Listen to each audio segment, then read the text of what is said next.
स्वागत है आपका बोधि वार्ता सत्संग में। ये साप्ताहिक सत्संग है जिसे हम हर शनिवार रात 9 बजे करते हैं और यह अवसर है सभी साधकों के लिए जहां हम आध्यात्मिक विषयों पर चर्चा कर सकते हैं और नए साधक अपने प्रश्न पूछ सकते हैं ज्ञान मार्ग से संबंधित। और यह सत्संग यूट्यूब पे भी अपलोड होता है, तो यूट्यूब के भी श्रोता अगर कोई सवाल पूछना चाहे तो कमेंट के माध्यम से मुझसे सवाल पूछ सकते हैं।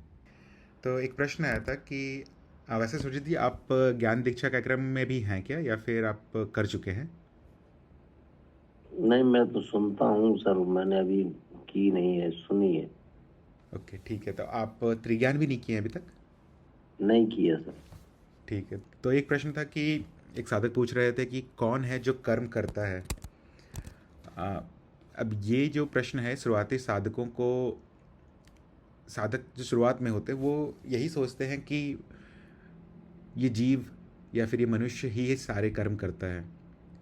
परंतु जैसे जैसे जी उसका ज्ञान बढ़ते जाता है, वो उसका जो सोचने की वृत्ति है वो और प्रखर होते जाती है।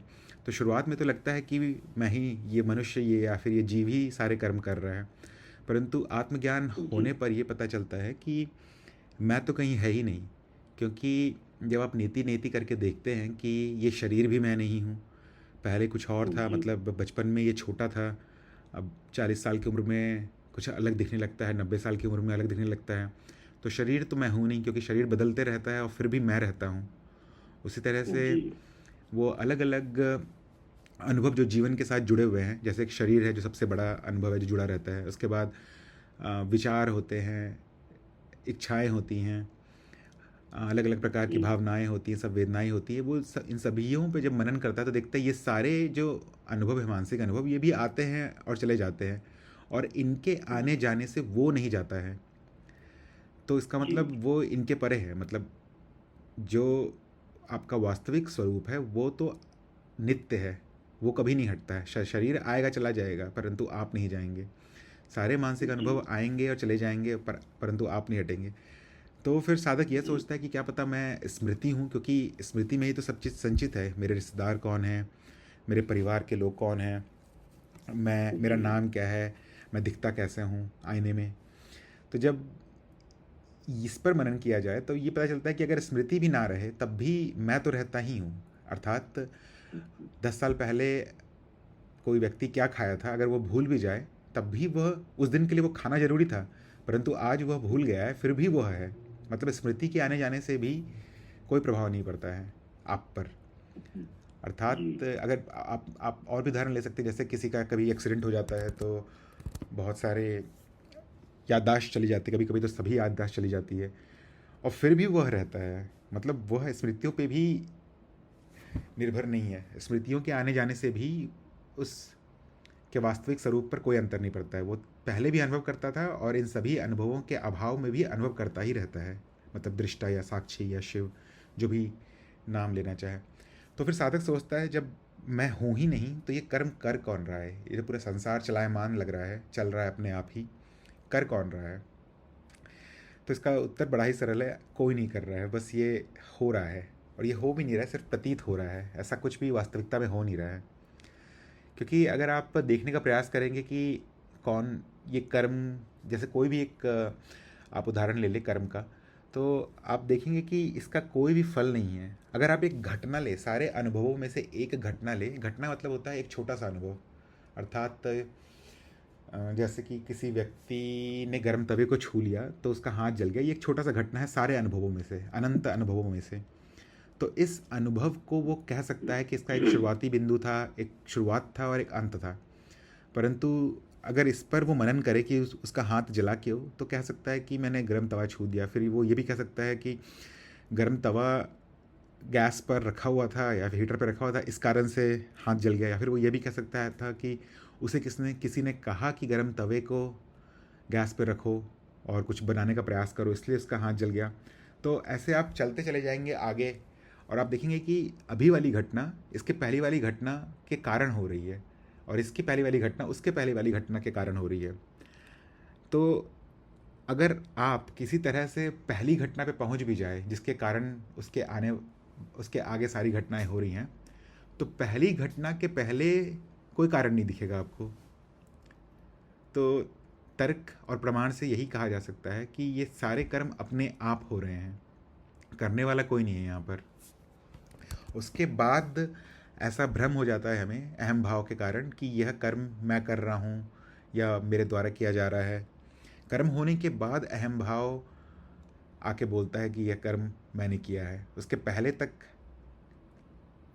देखेंगे तो यहाँ तक कि अगर आप साक्षी भाव में हैं तो आप यह भी देख पाएंगे कि अहम ले रहा है स्वीकृति किसी भी नए कर्म का, जबकि वो कर नहीं रहा है कुछ भी। न जीव कर रहा है, न कोई कर रहा है, बस सारे अनुभव हो रहे हैं। तो जो साधक का प्रश्न था कि मैं तो हूँ नहीं तो कर्म कौन कर रहा है, कर्म कोई नहीं कर रहा है, बस वह प्रतीत हो रहा है होते हुए, कुछ हो नहीं रहा है यहाँ पर। फिर एक दूसरा प्रश्न था कि आत्मज्ञान होने के बाद क्या करना चाहिए। तो आत्मज्ञान अगर आपको हो गया है तो यही अंत है साधना का, इसके आगे कुछ भी नहीं है। इसके आगे बस साधक को इस आत्मज्ञान में ही रहने का सुझाव दिया जाता है, साक्षी भाव में ही रहने का सुझाव दिया जाता है। आत्मज्ञान में रहना अर्थात साक्षी भाव में रहना, इसका मतलब यही है कि आप हमेशा इस स्मरण में रहें कि आप दृष्टा हैं और आपके सामने जो भी प्रतीत हो रहा है, जो भी हो रहा है, वो अनुभव आप नहीं है, आपके समक्ष वो प्रत्यक्ष है, वो केवल इतना ही है।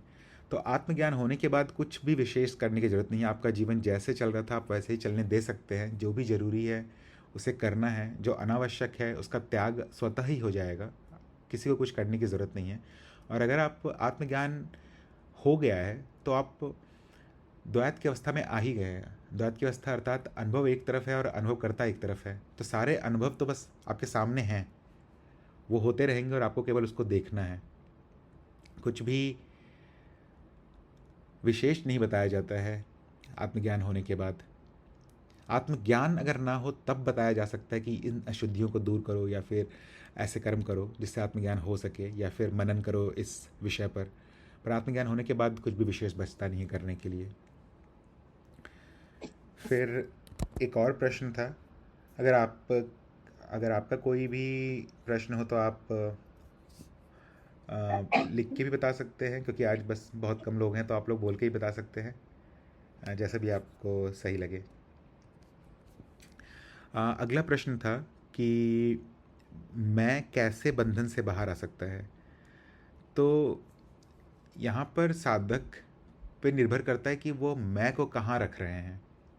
जैसा मैंने पहले कहा कि शुरुआत में साधक तो मैं को शरीर मानता है या फिर जीव मानेगा, परंतु ज्ञान होने के बाद मैं अनुभवकर्ता पर स्थापित कर देता है। उससे भी ज़्यादा अगर और मनन होता रहे और साधक की प्रगति होती रहे तो वो ये शब्द ही हटा देता है कि मैं है इस पूरे वार्तालाप में या इस पूरे अस्तित्व में, मैं है ही नहीं। और उससे भी अधिक प्रगति हो जाती है साधक की, तो केवल मौन ही बच जाता है, कुछ बोलने के लिए रहता नहीं है। तो अगर मैं को साधक जीव पर रख रहा है तो वह बंधन से कभी नहीं हट सकता है, क्योंकि आप क्या करेंगे कि ये जीव स्वतंत्र हो जाए पूरी तरह से।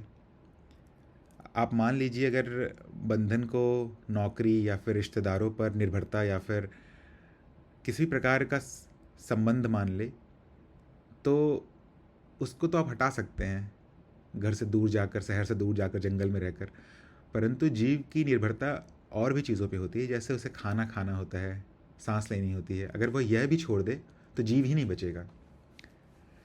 तो जीव हमेशा ही बंधन पे रहेगा। अगर साधक मैं को जीव बोल रहा है तो वो हमेशा ही बंधन में रहेगा। कोई भी तरीका नहीं है जिससे कि वह इस जीव को बंधन से बाहर लेके आ पाए। अगर बंधन से बाहर आ गया तो जीव भी नष्ट हो जाएगा।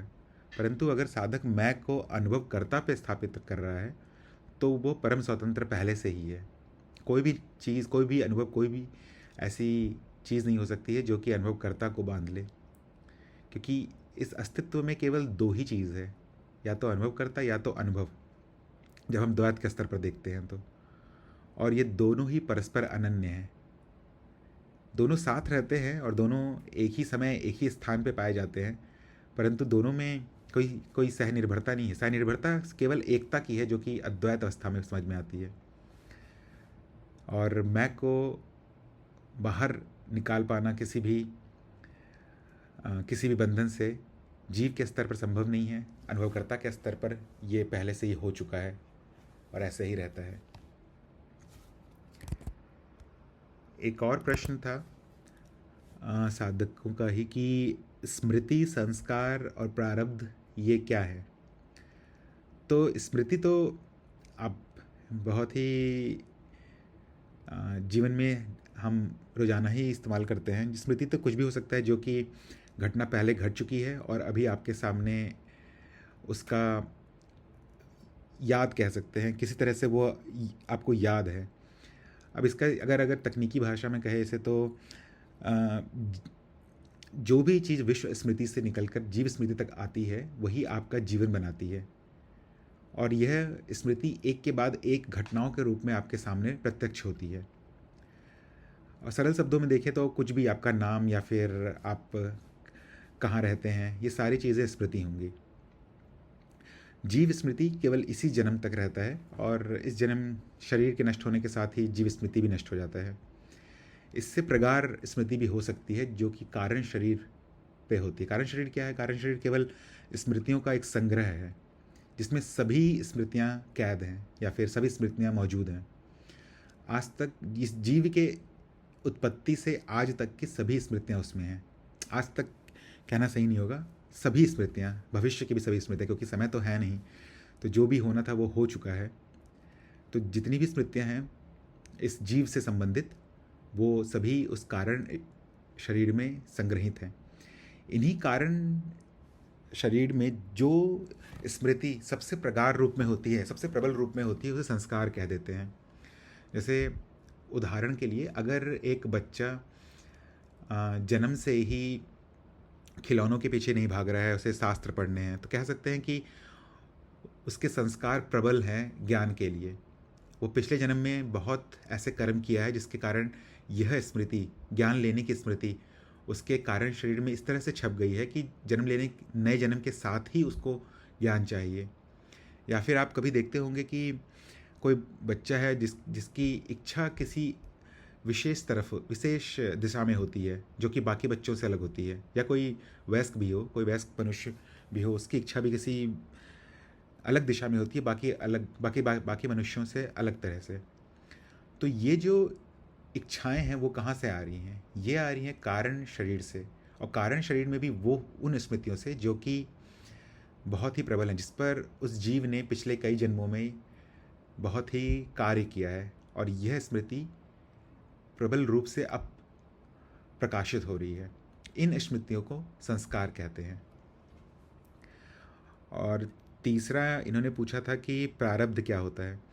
तो प्रारब्ध बस एक इच्छा है, सबसे महत्वपूर्ण इच्छा जीव की एक किसी जन्म के लिए।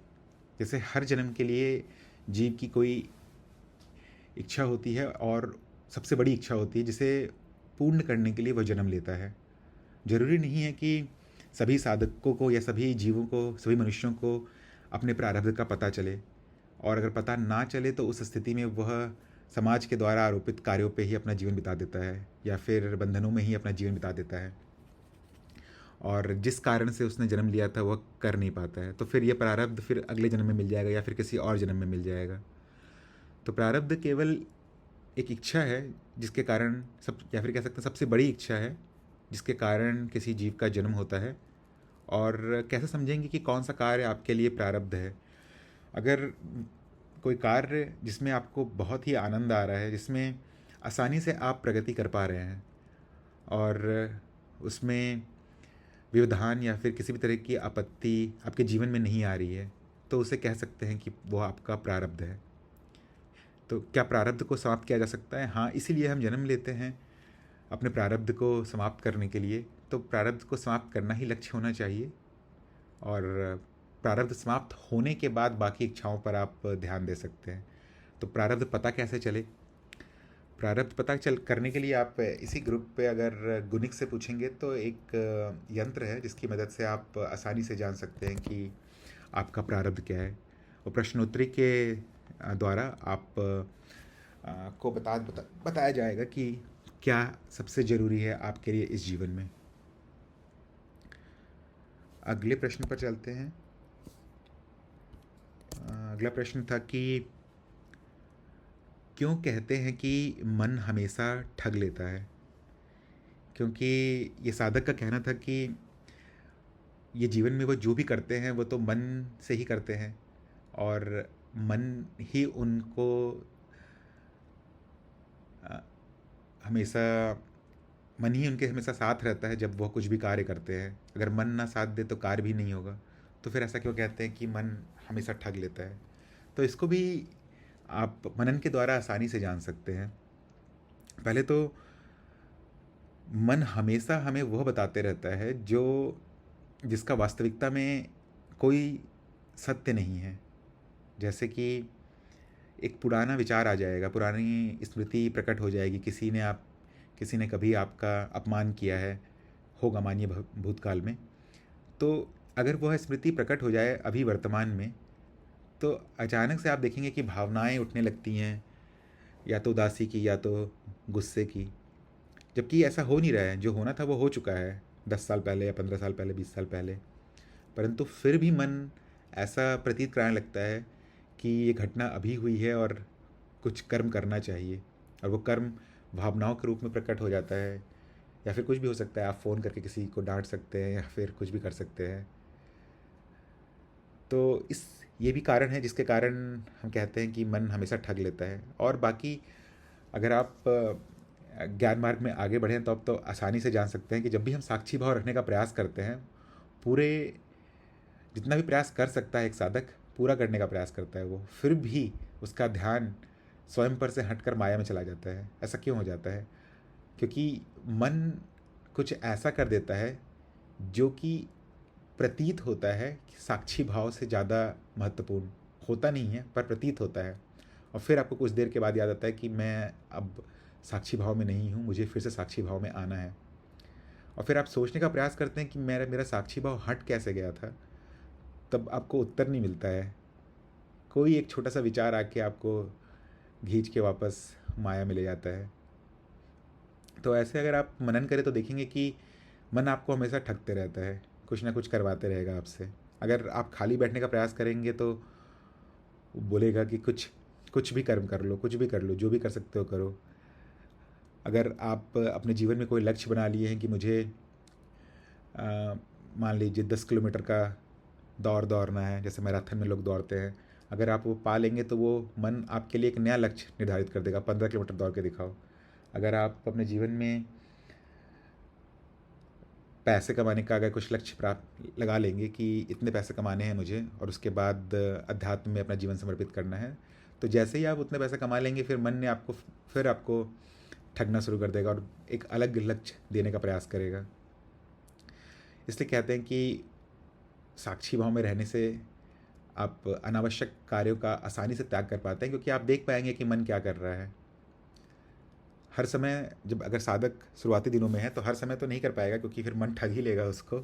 परंतु जब वह थोड़ा सा प्रगाढ़ हो जाता है और थोड़ा सा समय बिता देता है ज्ञान मार्ग में ज्ञान के साथ, तो वह देख पाएगा कि कैसे सारे अनुभव उसके आसपास उसे ठगने का ही प्रयास कर रहे हैं।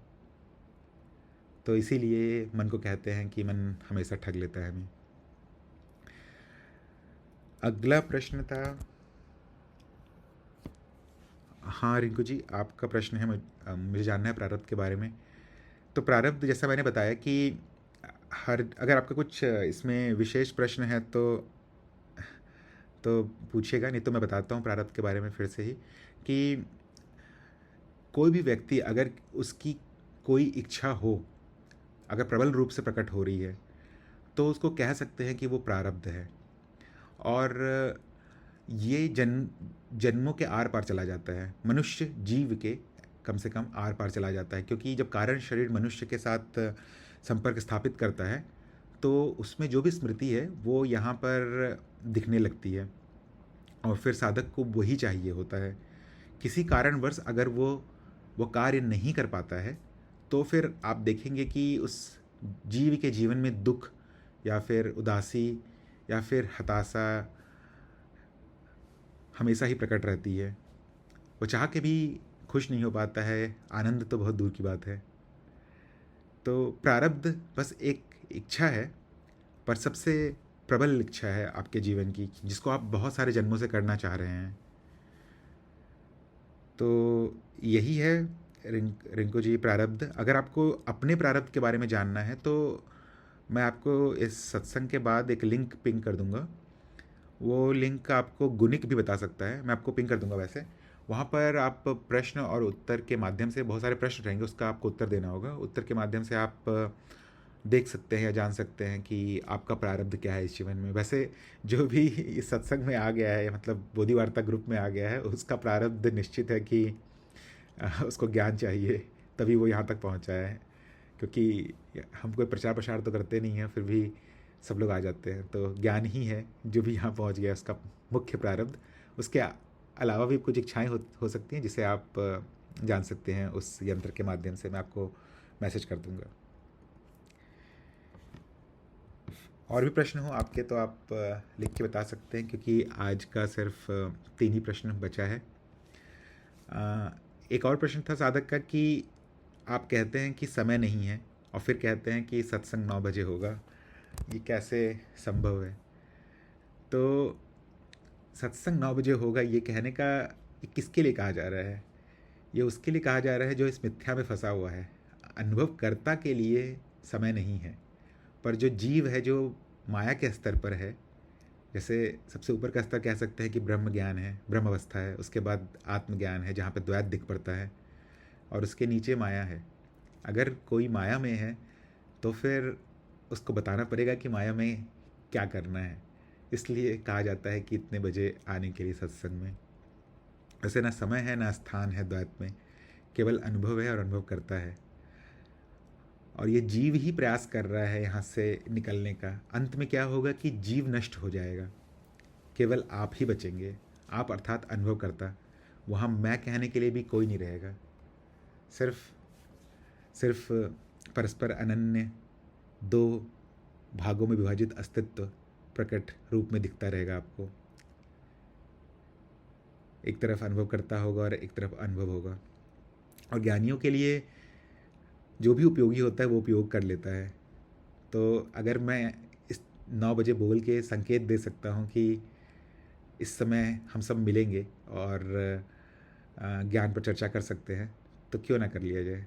उस समय जीव बनने में क्या हर्ज है? और मैं चाहूँ भी कितना जीव बनने का, तो जीव बन नहीं सकता हूँ। और हम सब कोई भी चाहे जीव बनने का, तो जीव बन नहीं सकते, क्योंकि हम पहले से ही अनुभव करता है। परंतु मिथ्या में मिथ्या का ही सहारा लेकर हम मिथ्या से बाहर आने का प्रयास करते हैं। इसलिए कहा जाता है, इसलिए हम मिथ्या में कुछ विसत्यों का इस्तेमाल करते हैं। विसत्य उसे कहते हैं जो कि सत्य तो नहीं है, परंतु जीवन जीने के लिए सहायक होती है। तो ये 9 बजे कहना एक विसत्य ही है, सत्य नहीं है।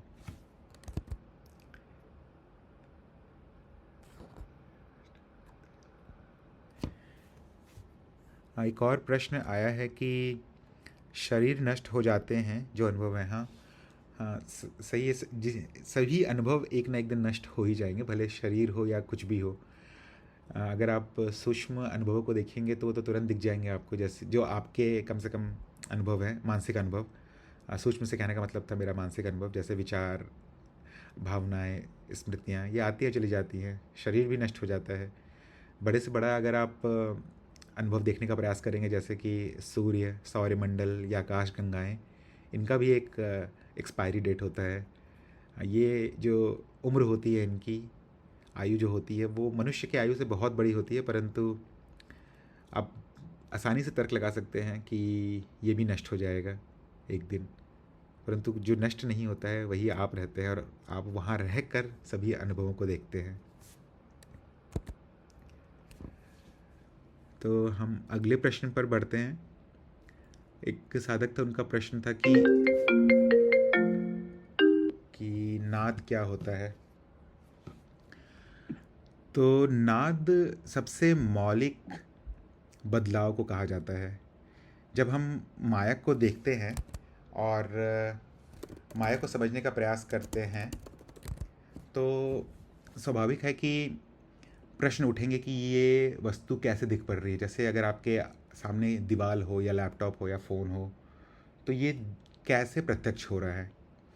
तो हम इसको समझाने के लिए नाद की परिकल्पना करते हैं, जो कि पराभौतिक परामानसिक है, और ये न्यूनतम परिवर्तन दर्शाती है। इसमें केवल दो ही परिवर्तन होता है, या तो होता है या तो नहीं होता है। और नाद को अगर आप समझने का प्रयास करेंगे तो मतलब अगर आप उपमा लेने का प्रयास करें तो उपमा में आप कह सकते हैं जैसे एटम होता है, जैसे परमाणु होता है, और परमाणु ही सभी वस्तुओं का निर्माण करता है। परंतु अगर परमाणु को अगर आप देखने जाए तो आपको परमाणु दिखेगा नहीं। जैसे जैसे विज्ञान उन्नति कर रहा है, वैसे वैसे परमाणु को और भी संभावना के रूप में देखा जा रहा है। शुरुआती दिनों में जब परमाणु को देखा गया था या जाना गया था कि परमाणु हो सकता है, तब उसका कोई प्रारूप बताया गया था। उसके बाद इस प्रारूप में निरंतर परिवर्तन होता रहा है और अभी भी होता जा रहा है। उसी तरह से नाद की परिकल्पना है, ये परिकल्पना ही है केवल, इसका कभी अनुभव नहीं होगा। ये वह है जो कि सभी रचनाओं के पीछे है, ये सभी रचनाओं का कारण है। और जैसा मैंने पहले बताया कि यह द्वैत दो अवस्थाओं में रहता है। ये परिकल्पना जो की गई है वह माया को देख के की गई है। जैसे माया में पुनरावृत्ति होती है। पुनरावृत्ति का मतलब है कि एक ही चीज़ बार बार आपको रिपीट होते हुए दिखेगी। जैसे कि उदाहरण के लिए अगर आप एक विशाल वृक्ष को देखें तो आपको वृक्ष में अगर किसी भी एक तने को देखें वृक्ष में, तो वो जो एक तना रहेगा बाकी सारे तने उसी तने के जैसे दिखेंगे। या फिर ये कह सकते हैं आपकी जैसा एक छोटा सा तना रहेगा पूरा वृक्ष वैसा ही होगा। तो क्योंकि पुनरावृत्ति है इस माया में, नाद में भी आप देख सकते हैं कि पुनरावृत्ति है। वो जैसा एक बार होगा वो वैसा ही बार बार होता रहेगा। फिर माया में हम देखते हैं कि यहाँ पर यौगिक प्रक्रियाएं भी चलती रहती हैं। यौगिक कहने का मतलब है कि एक ही चीज़ आपस में जुड़कर एक जटिल अनुभव का निर्माण करती हैं। जैसे कि बहुत सारी कोशिकाएं, एक कोशिका जो होगी वो बहुत ही, एक कोशिका के भी बहुत सारे जीव होते हैं, परंतु जब बहुत सारी कोशिकाएं मिल जाती हैं तब वो जटिल जीवों का निर्माण करती हैं। उसी तरह से नाद भी जब बहुत सारी नाद एक दूसरे से मिल जाते हैं तब वो जटिल अनुभवों का निर्माण करते हैं। और ये संभव है इस कारण से नाद की परिकल्पना की गई थी, जब भी की गई होगी, माया को दर्शाने के लिए। फिर हम देखते हैं कि माया में चक्रीयता भी होती है कि एक ही अनुभव कुछ समय के अंतराल में होता है। तो नाद में भी ऐसा होता है, जैसे कि पहले वो होगा फिर नहीं होगा, क्योंकि इसमें दो ही अवस्था संभव है। तो वो या तो हो सकता है या तो नहीं हो सकता है। जब नहीं होगा उसके बाद वापस से प्रकट हो जाएगा और उसके बाद फिर से वो नहीं रहेगा। तो जैसे चक्रीय होता है अनुभव, नाद उसकी भी व्याख्या कर देता है। फिर माया में आप देख पाएंगे कि माया में परस्पर विरोधी घटनाएं चलती रहती हैं। जैसे कि अगर दिन है अभी तो फिर रात हो जाएगा, अगर कोई सुखी है अभी तो निश्चित है कि दुखी होगा, और दुखी है तो निश्चित है कि सुखी होगा। तो नाद इसकी भी व्याख्या कर देता है परस्पर विरोधी घटनाओं की। अगर वो है अभी नाद तो फिर नहीं रहेगा कुछ देर के बाद, और कुछ देर बाद अगर नहीं है तो फिर हो जाएगा। फिर हम देखते हैं कि माया में द्वैत भी दिख पड़ता है। नाद अपने परिभाषा से ही होने ना होने से द्वैत भी प्रमाणित कर देता है। और फिर पता चलता है कलनीय भी होना चाहिए। जैसे माया में आप निर्धारित कर सकते हैं अगर आज 7 बजे सूरज निकला था तो कल भी लगभग 7 बजे के आसपास सूरज निकलना चाहिए। तो आप यहाँ पर गणना कर सकते हैं, भविष्य बता सकते हैं आप। तो नाद में भी आप आसानी से भविष्य बता सकते हैं। अगर वो नहीं है तो फिर हो ही जाएगा, और है तो फिर नहीं रहेगा। तो नाद न्यूनतम व्याख्या है इन सभी वस्तुओं के पीछे छुपे हुए रहस्य का। तो नाद यही है जो सभी वस्तुओं, सभी रचनाओं का निर्माण करती है, और यह न्यूनतम परिवर्तन से प्रकाशित है। परंतु इसका कभी अनुभव नहीं होगा क्योंकि यह केवल परिकल्पना है। पराभौतिक, परामानसिक। फिर आखिरी प्रश्न था आज का कि साधक पूछ रहे थे कि दृष्टा और दृश्य एक कैसे हैं। तो अगर आप द्वैत अवस्था में आ चुके हैं, आपको आत्मज्ञान हो गया है, तो आप आसानी से देख पाएंगे कि आपको छोड़कर यहाँ पर जो भी है वो अनुभव है। अब आपको केवल इतना देखने का प्रयास करना है कि इस अनुभव में और आप में कितनी दूरी है। जैसे अगर मैं एक उदाहरण दूं कि जो घर में लाइट लगा होता है और स्विच होता है, लाइट और स्विच होता है, तो आप स्विच को जब ऑन करते हैं तो लाइट कहीं दूर में होता है और वो जल जाता है। हमें कभी दिखता नहीं है कि इस लाइट और इस स्विच में क्या संबंध है, परंतु अगर आप किसी इलेक्ट्रिशियन को बुलाएं या फिर खुद से भी जानने का प्रयास करें तो आप जान पाएंगे कि ये स्विच एक तार से कनेक्टेड है इस बल्ब से, और जब आप स्विच ऑन करते हैं तब इस तार से बिजली बल्ब तक जाती है और उसे प्रकाशित कर देती है। तो जब आपको पता चलता है कि ये तीनों अलग नहीं है, तार जो छुपा हुआ था, जो स्विच जो दिख रहा था और जो बल्ब कहीं और दूर में दिख रहा था, यह तीनों एक ही यंत्र है, तब आप कह सकते हैं कि जो भ्रम था दो होने का, स्विच और लाइट, वह केवल द्वैत की अवस्था में दिख रहा था। या ये कह सकते हैं कि दृश्य और दृष्टा जो दिखता है वो केवल द्वैत की अवस्था में दिखता है। अगर आप मनन करें तो आप देख पाएंगे कि सारा दृश्य अर्थात सारे अनुभव मानसिक अनुभव ही हैं, केवल वो अभी हैं और यही हैं। इससे ज़्यादा आप कह नहीं सकते हैं। जैसे कि अगर आप के सामने दीवार है या फिर अगर आपके सामने कोई भी वस्तु रखी हुई है तो आपको नहीं पता है कि वो वस्तु बाहर है। आप कैसे कह रहे हैं कि वो वस्तु बाहर है?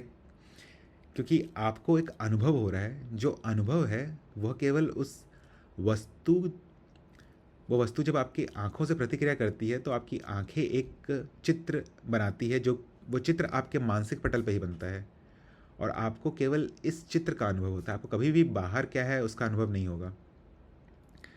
तो इसी तरह से अगर आप देखें तो सारे अनुभव मानसिक अनुभव ही हैं। इस पर मनन करने का प्रयास कीजिएगा। जब आप जान जाएंगे कि सारे अनुभव मानसिक अनुभव हैं और फिर आप ये जानने का प्रयास करेंगे कि ये सारे अनुभव फिर हैं कहाँ, क्योंकि मेरे अगर सामने अगर 100 मीटर का एक लंबा मैदान है, वो 100 मीटर का लंबा मैदान भी एक मानसिक अनुभव ही है। अगर आप उस पर चल भी पा रहे हैं तो वो चलने का जो आभास हो रहा है, जो संवेदनाएं आपकी शरीर इंद्रियां या फिर आपकी त्वचा बना रही हैं, वो भी एक मानसिक अनुभव ही है। जब आप ये जान जाएंगे कि ये मानसिक अनुभव है तो फिर आप ये जानने का प्रयास कीजिए कि वो कहाँ है। आपके पास कोई भी उत्तर नहीं आएगा इसका, केवल आप इतना ही कह पाएंगे कि ये सारे अनुभव अभी हैं और यही हैं। कोई शुरुआती साधक हो तो वो ये कह सकता है कि ये मानसिक अनुभव मेरे अंदर हैं, परंतु ये भी आप तुरंत तर्क से हटा सकते हैं, क्योंकि अगर किसी के शरीर को काटा जाए तो कोई भी अनुभव नहीं दिखेगा अंदर। रक्त, मांसपेशियाँ यही सब दिखेंगी और कुछ नहीं दिखेगा। तो अनुभव सारे अभी हैं और यही हैं और सारे अनुभव मानसिक अनुभव हैं।